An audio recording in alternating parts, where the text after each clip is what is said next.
Yes, sir. Welcome back, you guys, to another DBZRNYT video. And today we have to summon or not to summon on the Kefla banner that's supposed to be dropping really, really soon.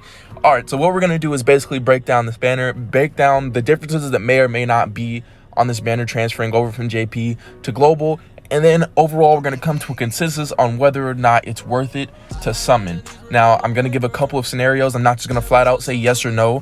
I'm going to give a couple of different scenarios where you might want to summon, and then a couple of different scenarios where you might not want to summon. And then overall, we'll just let you play it by ear and see how you do it there.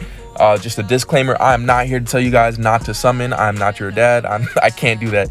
But what I can do is give you as much information as I possibly can and help you think your way through this. That way you know what's best for you to do, whether or not you need to save your stones or whether or not you can go balls deep in this. So without further ado, let's get started. All right, now let's talk about the differences that could occur going over from JP transferring to global. Now, a lot of people have been talking about this. You know that Bandai sometimes likes to switch up the banners and put different featured units on certain other banners.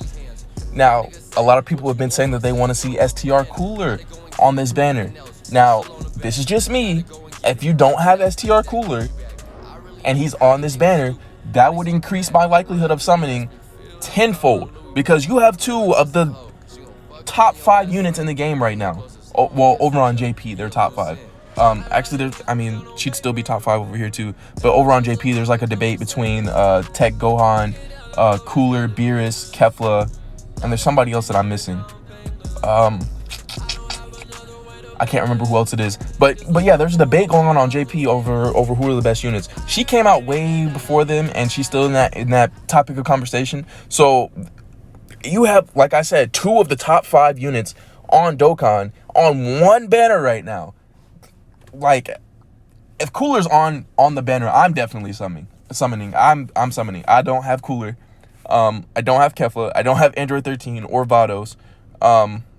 So I mean that would just do it for me. And who's to say, like, you know, some people get really lucky and they go in on a banner and they pull both or 2 SSRs or 2 featured SSRs. What if you pull Kefla and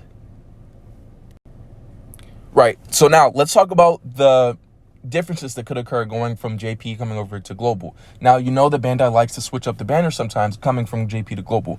So a lot of people have been talking about, well, what if STR Cooler shows up on this banner? Now, I wouldn't throw this completely out of the window as a possibility. We've seen it done before where there's been specific units showcased, released, and then put on banners on global that weren't on the JP banner. So let's say that Cooler is on here, which isn't impossible. If Cooler is on here, my personal take on it is that would increase my chances of summoning tenfold. I don't know if you guys are keeping up with anything on the JP side, but there's a discussion for top 5 units, and both Kefla and Cooler are in that top 5. They're both considered in that top 5 threshold, just that one step above everybody else, for top 5 best TURs in the game. So say that Cooler does get placed on this banner in place of like Android 13 or Aunt Rose or somebody. Say that he does end up on this banner. That's 2 of the top 5 units in the game on one banner.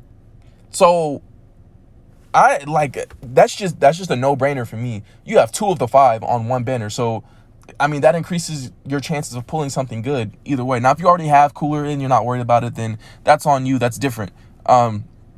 But if you don't have either one of them and they both end up on this banner, I would definitely summon. And that's just me, though. I like to summon. I have a summoning addiction, as Mr. Baby calls it. So that could be me. I do have a trigger finger, a happy finger when it comes to summoning. It doesn't take much to get me to want to summon. But I would say this definitely warrants wanting to summon, the fact that Cooler could be on this banner. So if it does drop and it ends up that he's on the banner, then I would go ahead and do it.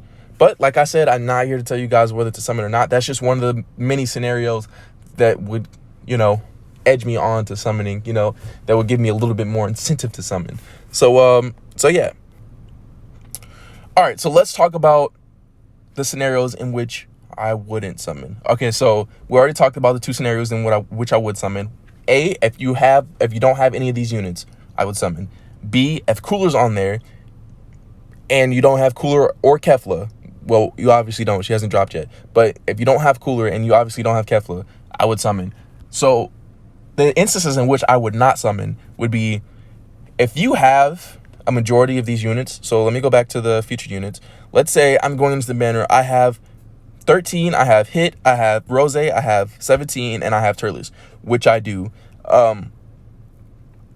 I wouldn't summon on this banner. That's just because your likelihood of pulling something or that you don't already have is significantly decreased, or it's reduced a lot. Now, the only thing that will override that, like I said, is if Cooler ends up being on this banner. But then again, even like if Cooler is in that slot where Android 13 is and you already have him, then I still wouldn't summon. But if you have everybody else but Kefla and Cooler, then I would still summon.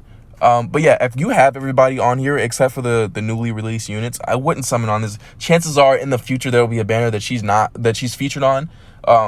So yeah, I mean these units always come back. And then on top of that, she's a red coin unit. You go to red coin shop and get her eventually.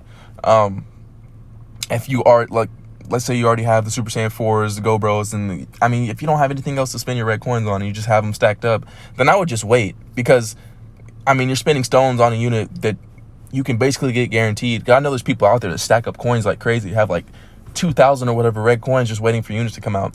So I mean, if you're in that situation, I wouldn't summon. Another situation in which I wouldn't summon is if you're just straight up running low on stones. If you're running low on stones and you know it's going to take you a while to save up stones, especially if there's a banner that you're looking forward to.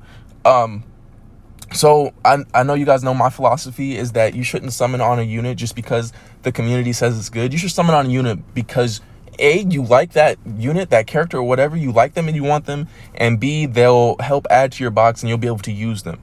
There are a lot of people that, you know, summoned for STR Cooler and didn't even have a Wicked Bloodlines team, just had Cooler there. I know he's a support and he can go on other teams, but that's his main team that people run him on. Like, it just made no sense for you to summon for him and not have the rest of the team surrounding him. And yeah, I get it, you have to start somewhere, but I mean, that's still, I don't think I would have done it. But yeah, so if there's units in the future coming out, like let's say you want Go Tanks or Boo and you're out of free to play stones, I wouldn't summon on it, guys. Just save your stones. I know it's hard because that summon button is so enticing sometimes. It's like it talks to you. It sits there and it says something to you. It has these words that just weigh with you and the way it looks at you. I hate the way yeah, sometimes you just feel like you have to summon.